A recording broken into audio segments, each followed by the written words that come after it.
મહાશિવરાત્રીનું ટાણું બીજે દી હવારે ભાણેજની જાન આવે છે. ઘરમાં 7 વર્ષનો એક કાનો છોકરો, 2 દીકરીઓ. કાનાને મજા નથી, કાનાને તાવ આવે, આખી રાત અસમંજસ હાલે કે પતિ કે પત્નીમાંથી કાનાને દવાખાને લઈને કોણ જાહે. બીજે દી હવારે દીકરીની જાન આવે છે.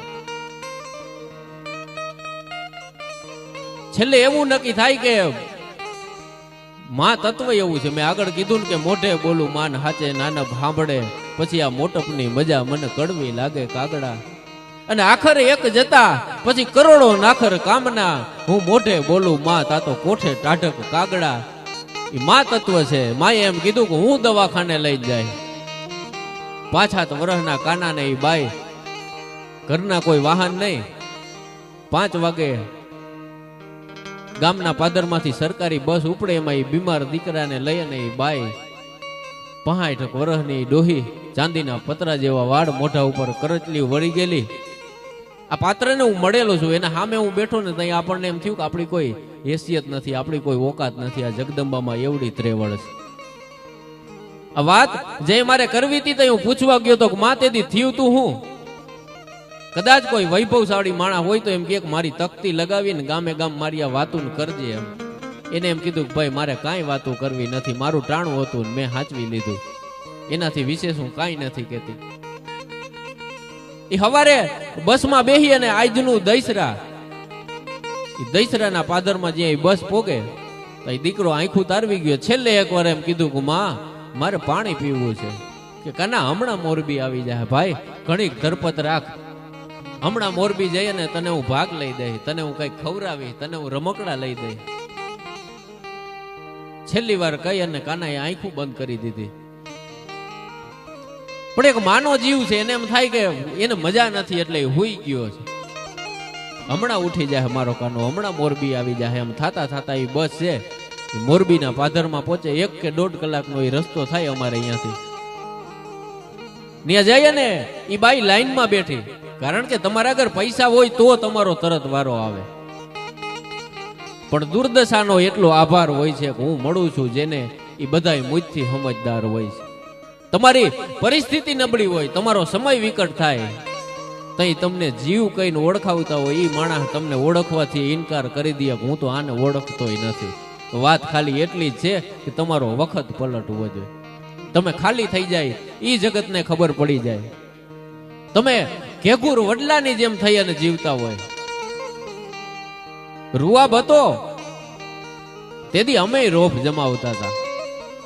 હા તો રોવા બેઠા એટલે કોઈ છાના રાખવા નથી આવતું. આ ઈ વખત છે કે જે માણસ રોવા બેઠો હોય ત્યાં પાસે કોઈ ધરપત દેવાય નથી આવતું. ભાઈ ઘડીક થોડીક હિંમત રાખ, હમણાં જીવી જવા હે. એટલે એ લાઈનમાં બેસી અને એક પછી એક એમ આ બાઈનો વારો આવ્યો અને જઈ અને ટેબલ ઉપર હુવરાવીને બાઈ હાથ જોડ્યા, સાહેબ મારા દીકરાને મજા નથી, જોઈ દ્યો ને. કયું ન હું એને ઉઠાડું છું, એ ઉઠતો નથી, જોઈ દ્યો ને. હું વાંધો થયો હોય વિચાર તો કરો. 65-70 વર્ષની બુઢી બાઈ એ ડોક્ટર આરે કાકલુદી કરતી હતી, સાહેબ મારા દીકરાને ઉઠાડી દ્યો ને, મારી દીકરીની જાન આવી, અમરની મહેમાન આવ્યા છે, મારી રાહ જોતા આવી છે, મારી પાસે કઈ વાહન નથી, તમે વાર લગાડશો તો મારી બસે વહી જાહે. આયરાણી સંવાદ કરે છે ડોક્ટર આરે. અને ડોક્ટરે એ બાળકનું બાવડું પકડીને એમ કીધું કે માં તમે થોડાક મોડા આવ્યા. કે હું સમજી નહીં સાહેબ, તમે શું કહેવા માંગો છો? સમજી તો ગઈ હતી માં, કારણ કે માં છે, અડધી વાતમાં એ સમજી જાય, પણ છતાંય એને ભરોસો નહોતો આવતો. ખરેખર આવું બન્યું હોય છે? ડોક્ટરે માજીનું બાવડું જાલીને કીધું કે માં તમારો દીકરો હવે આ જગતમાં નથી રહ્યો. વિચાર તો કરો કે બાઈ ઉપર શું વીતી છે. પંડનો કંધોતર અહીંયા હૂતો તો, બીજે દી દીકરીની જાન હવારમાં આવતી હતી.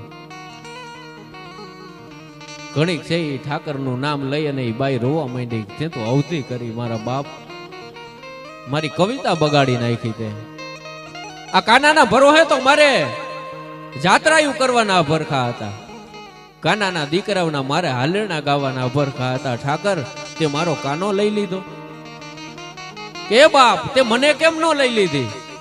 મારે કાંઈ કામ નહોતું, મારા એકેય અભરખા હવે અધૂરા નથી. મને લઈ લીધી હોત તો આ તો હજી ઉગીને ઊભો થયો તો બાપ. અમે તારું શું બગાડ્યું તું. અને ઈશ્વરે જગતમાં અમુક વખતે એટલો નિર્દય થઈ જાય કે જે માણસ લાગ્યો હોય એને જ પાછો બીજી વાર ઘા આપતો હોય. ઈશ્વરથી માણસને ફરિયાદ એટલી હોય એટલે મરીજે લખ્યું કે એ ખબર પડે તો મજા કેટલી પડે કે ઓલો ઈશ્વર જગતમાં કોનો તરફદાર હોય છે.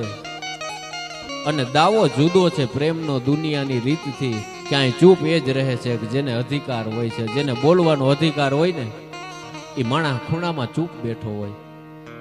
કારણ કે જે માણસ તમારી વાતને નથી સમજી શક્યું. અમુક વખતે તમે હાથ જોડીને છેલ્લે એમ કયો કે રેવા દે આપણી આખી બાજી બગડી જાય, તમે બહુ સમજાવો છતાં એ સમજે નહીં ને પછી સમજણો માણસ હોય ને ચર્ચા કે વિચારણા કે વાત કરવા કરતા એ માણસ મૌન થઈ જાય. કારણ કે તમારી વાતને નથી સમજી શકતો એ માણસ તમારા મૌનને કોઈ દી નહીં સમજી શકે. એ બાઈ રડી રડી અને પછી કાનાને હાથમાં લઈ અને ઓઢણું છે એ ઓઢાડી અને અહીંયાથી હાલતી થઈ. એક વાહન કર્યું, ગામમાં પહોંચી. ગામમાં મેં કીધું એમ એક જ દિને અમારે ત્યાં લગ્ન એટલે ગામમાં 20-25 જાનું આવેલી. આપણે કહેતા હોય કે ફલાણા માણસનો પ્રસંગ ઢાંકી લેજો એમ. પ્રસંગ ઢાંકો આને કહેવાય કે કદાચ એ ધારે તો રોકકડ કરી અને આખા ગામના પ્રસંગને બગાડી શકે. એ બાઈ ગામમાં ઢંઢેરો પીટે કે નાનું એવું મૈણું થયું છે, કદાચ એ મૈણાને હેઠે હુરાવી દે એટલે ગામનો એક પણ પ્રસંગ એ દાંત કાઢીને. કારણ કે એ લગ્નનો એ માંગલિક પ્રસંગ છે, હરખનો પ્રસંગ છે. હરેક મા બાપને ભરખા હોય કે મારા દીકરા દીકરીના લગ્ન થાય. પણ એને એવું નક્કી કર્યું પ્રસંગને હું હાંચવી લઈ. થવાની હતી તો થઈ ગઈ. ઠાકરને જે મંજૂર હતું, ઠાકરની જે ઈચ્છા હતી થઈ ગઈ. પણ આપણે નીણું રાખવાના વાડા હોય. અમારે ત્યાં દાંડર ને કડબ ને ભરે જાહેર ને એ વાડાની વાડ તોડી એ વાડને અધર કરી બોયડીના જારા અધર કરીને એક હાથમાં પોતાનો દીકરો છે એ જારાને અધર કરતી જાય ને આગળ હાલતી જાય. ઉઘાડા પગી આયરાણીના પગમાં કાંટા લાગતા જાય, લોહીની ટહેરું ફૂટતી જાય, કાંટાને કાઢતી જાય. ઠેહ લાગે તો ખમા મારા કાનાને. કાનો ભલે હયાત નથી પણ તોય એને ખમકારા દેતી જાય, ખમા મારા કાનાને. ભાઈ હાથમાંથી શરીર એનું લથડી જાય તો પાછું હાથ રાખીને એક માના વાત્સલ્યથી, એક માની લાગણીથી બોટાદ કરે. એટલે કીધું કે મીઠા મધુર ને મીઠા મેહુલા રેલો, એથી એ મીઠી મોરી માતરે ઈ જનનીની જોડ સખી નહીં જડે રેલો. અને વર્ષે ઘડીક વિયોમ વાદળી, વાદળિયું છે ઈ હળાવા નાખી અને ધીરું ધીરું ઈ આખું આભા મંડળ હકડાવા માંડે. વરસાદના ફોરા ધરતી ઉપર પડવા માંડે. પણ છતાંય ઘડીક વાર વરહીએ ને બંધ થઈ જાય કે વરહે ઘણીક વિયોમ વાદળી પણ મારી માવડીનો મેઘ બારે માસરે આ જનનીની જોડ સખી નહીં જડે રેલો. જગતમાં તમે બીજું ગમે એ ખરીદી શકો પણ માં કહી શકાય એવી માં બીજી નથી મળતી જગતમાં. જય જીજીબાઈ નું અવસાન થયું. શિવાજી એટલે એવો યોદ્ધો કે એનું આખું જીવતર ખપાવી દીધું. હું યોદ્ધો છું, કદાચ મારા ખોડિયામાંથી પ્રાણ વહી જાય તોય ભલે વહી જાય પણ મારી માતૃભૂમને કાજ મારા સોમાનમાં હું કોઈ દી બાંધ છોડ નહીં કરું. ઈ યોદ્ધો કે જે કોઈ દી કોઈને નમે નહીં. શિવાની પાખ કોઈ દી ક્યાંય નમે નહીં, શિવાની ભવાની કોઈ દી ક્યાંય નમે નહીં, શિવાની ટેક કોઈ દી તૂટે નહીં, શિવાના વેણ કોઈ દી છૂટે નહીં. એવો શિવાજી. જય જીજીબાઈ નું અવસાન થાય ત્યાં દળ દળ આહુડે બેહી અને ખૂણામાં રોતો તો કોઈ માણસે આવીને કીધું કે શિવા છાનો રહી જા, માં તારી એકની નહીં આખા જગતની માં મરતી હોય છે. આ જગતમાં કોઈ અમર થઈ નથી આવ્યું. તો શિવાજીએ જવાબ આપ્યો તો ભાઈ રોણું મને એવું આવે છે કે મને શિવો કેનારું હવે આ જગતમાં બીજું કોઈ નથી, મને તુકારો દેનારું આ જગતમાં કોઈ નથી. તુકારો જનની તણો એ અમૃતથી એ મીઠો હોય. કારણ કે તમે ગમે એટલા થાકીને આવ્યા હોય, બીજા ઘરના તમામ પાત્રો સ્વાર્થી હશે હું એમ નથી કહેતો, પણ હરેક માણસને તમારા આગળ કઈક આશા હોય. પત્ની હોય તોય ભલે, બાપ હોય તોય ભલે, ભાઈ હોય તોય ભલે. માં એકમાત્ર એવી વ્યક્તિ છે કે એને ખાલી તમને દાંત કાઢતા જોવા હોય, મારો દીકરો હસતો હોવો જોઈએ. એ માં તત્વ છે. એ કાનાને ખમા કહેતી જાય કે હમણાં પૂગી જાઉં ભાઈ, હમણાં બેસી જાઉં, હમણાં સારું ઠેકાણું આવશે. એમ કરી અને કડબની જે પૂડાના એ ઢગલા કર્યા હતા, કડબના જ્યાં ઢગલા કર્યા હતા એમાંથી જાહેરના 2 પૂરા ઉપાડી બેહી દીકરાના સબને ખોળામાં રાખી અને પૂરા ઓઢીને બેહી ગઈ. ભાઈ વિચાર તો કરો, ગામમાં જાનું આવી છે અને પૂરા દીકરાના પંડના દીકરાનું મળદું ખોળામાં લઈ અને આયરાણી બેહી ગઈ. પાસેથી કોઈ નીકળ્યા એટલે સમાચાર મોકલાવ્યા, તમારા ભાઈને મોકલો ને, મારે કામ છે. કાનાને મજા નથી, તમારા ભાઈને અહીંયા મોકલો. ઓલાએ કીધું કે તમે નહીં આવો ને, પ્રસંગ છે, આયદનભાઈ નવરા નહીં હોય કે હું ત્યાં નથી આવી શકું એમ, તમે એને કયો અહીંયા આવે, મારે કામ છે. આદમી ખીજાઈ જાય કે આને શરમ નહીં આવતી હોય, અહીંયા જાનું આવી છે ને મને વાડે બોલાવ્યો. પણ ખીજમાં ડાયરામાંથી ખાંડું સામે વેવાઈને દેતો તો આયર ઊભો થયો અને વાડે આવીને ચિત્ર જોયું ને તઈ કડી ગયો તો મારા ઠાકરે અવધિ કરી, મારી બાજી બગાડી નાખી. અધવચ્ચે બાજી કોઈની તું બગાડીશ માં કીર્તા. કારણ કે અમુક પીડાયું ઊંડિયું એને કોઈ નો સમજે સમજદાર. મારી લખેલી 2 લાઈન હતી કે અમુક પીડાયું ઊંડિયું એને કોઈ નો સમજે સમજદાર. કાં તો જાણે મન આપણું ને કાં પછી જાણે કીર્તાર. એ તો જેને વેઠી હોય એને ખબર હોય કે પીડા તત્વ કેવું છે. 7 જ વર્ષની સબરી હતી. ભક્તિ પ્રેમ જે ભેગો થાય ને તો માણસને એક અનહદ પીડા થાય, અને પીડા એની પરાકાષ્ઠા જાય વટાવી જાય ને તો ઈશ્વર તમારો મહેબૂબ બનવાય તૈયાર હોય. આ વાત લખી લેજો કે માણા જે માણા નો રીએ. મીરાની મૃત્યુનો જગતમાં આજ પણ આપણી પાસે ટેકનોલોજી છે. કાર્બન ડેટિંગ પદ્ધતિથી હરેક વસ્તુના તમે એનો આખું કાઢી શકો કે આ વસ્તુ કેટલા વર્ષ જૂની હશે, પણ મીરાની મૃત્યુનો એક પણ પુરાવો જગત પાસે નથી. આજ પણ એ બાઈ હળી કાઢી અને કૃષ્ણ મૂર્તિમાં વિલીન થઈ ગઈ હતી. મારો ગિરધર ગોપાલ. કારણ કે ભારે એવા હરિવરને તમે મૂલવો સી રીતે.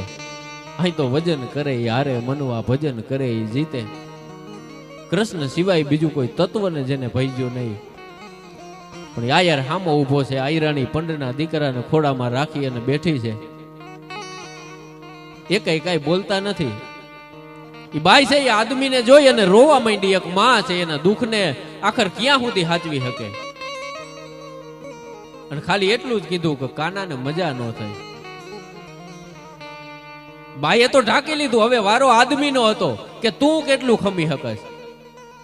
મારી લખેલી 2 લાઈન હતી કે તારે ઈ જોવું છે ને કે હું કેટલું ખમી શકું છું, તો હવે તું સાંભળ કે મારે ઈ જોવું છે કે તું કેટલું દઈ શકે છે. તારામાં તકલીફ કે પીડાને આપવાની તાકાત કેટલી છે એટલી આપ.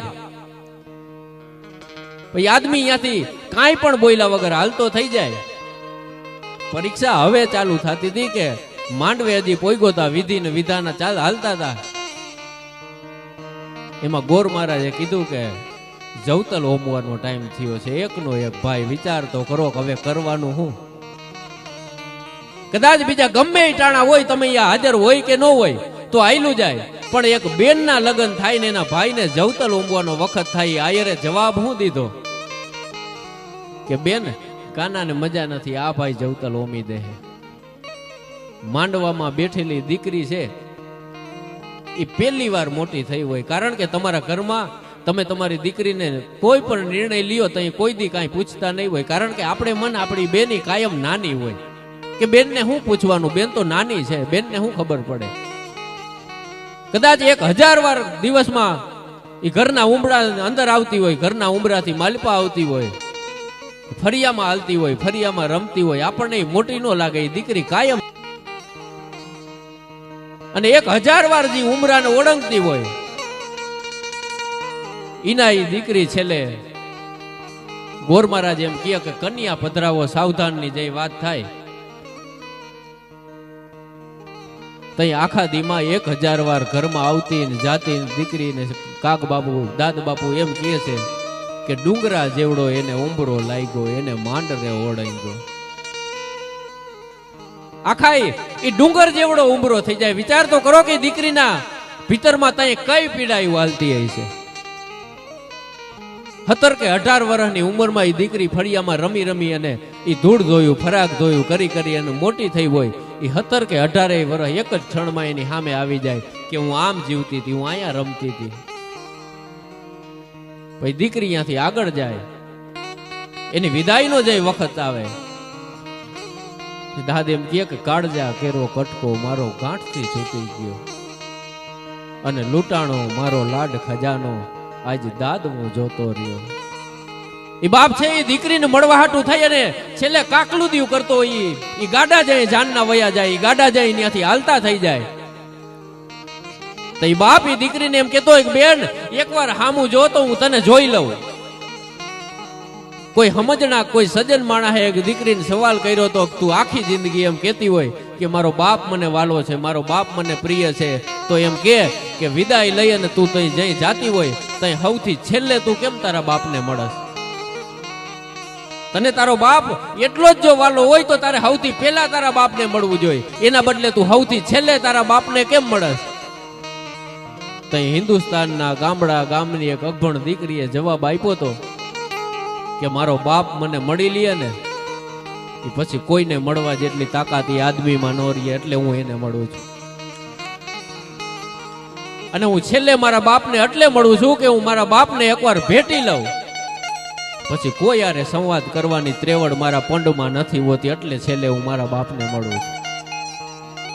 ઉંમરના હિસાબથી માણસની દાઢીઓનો વાળ ધોરા થાય એ વાત સાચી, પણ લોક સાહિત્યના દ્રષ્ટિકોણથી માણસ બુઢો તૈયા થાય, માણસ મોટો કયા થાય કે પોતાની એક ને એક દીકરીના લગ્ન થાય, એ ચાહે અમીર હોય તોય ભલે, તવંગર હોય તોય ભલે, અને અદમાં અદ નાનામાં નાનો માણસ હોય તોય ભલે, એની દીકરીનો જઈ વિદાયનો વખત આવે અને દીકરીને જઈ વડાવવાનો વખત આવે, એવે વખતે દીકરીને વડાવતી વખતે દીકરી છેલ્લે બાપની ડોકમાં આકડિયા ભીડી જાય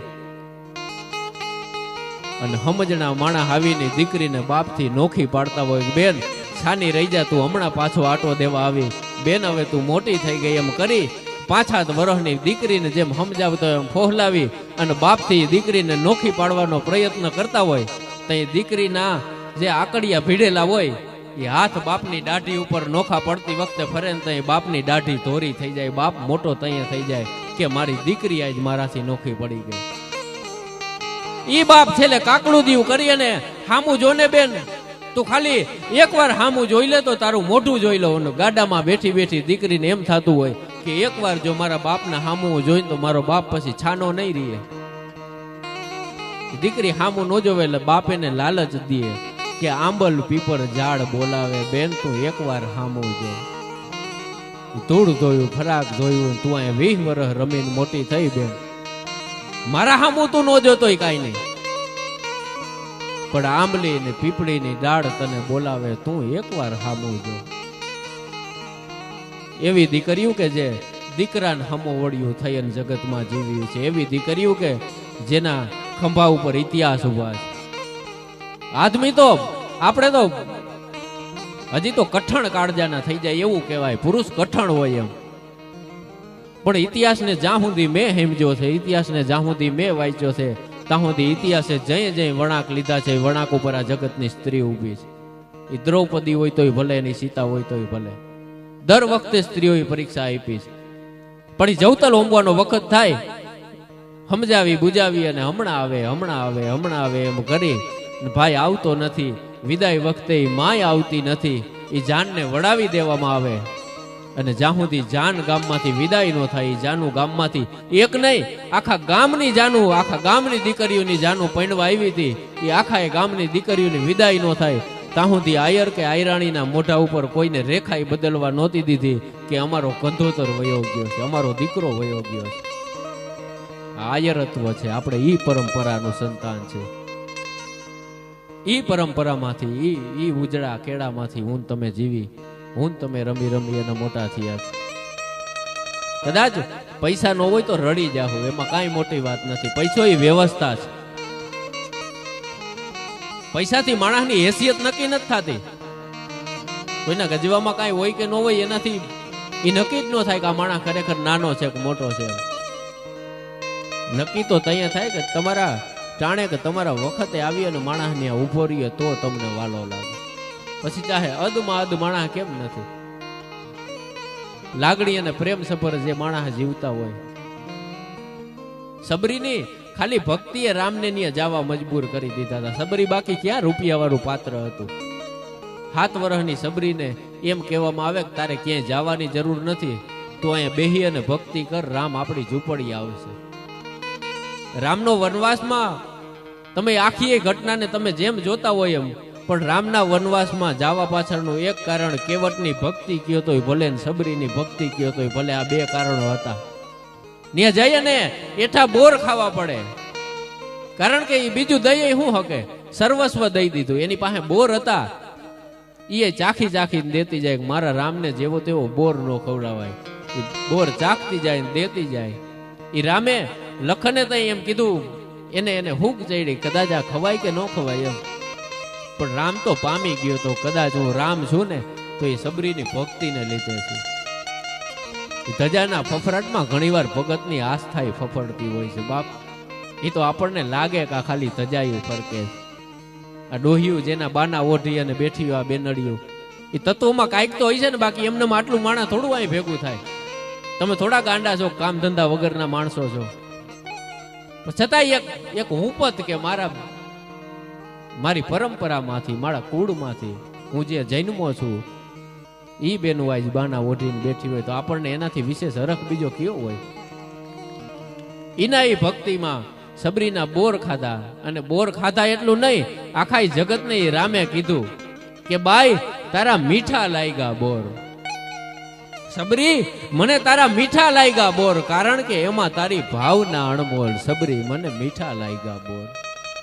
જેની ભાવના એ અણમોલ છે, જેના લગાવ અણમોલ છે, જે માણસના વજૂદ અણમોલ છે, જે માણસના ખમીર અણમોલ છે, એવા માણસની વાતો થાય. બાકી ધકેલ 50-150 કરી અને મારા અમુક તો ફાળાના પૈસા ખાઈ જાય એવાય દાખલા છે. એમ અટાણે તો કોઈને રડવાનું હોય, ધર્મ સૌથી મોટું કામ છે પૈસા ભેગા કરવાનું.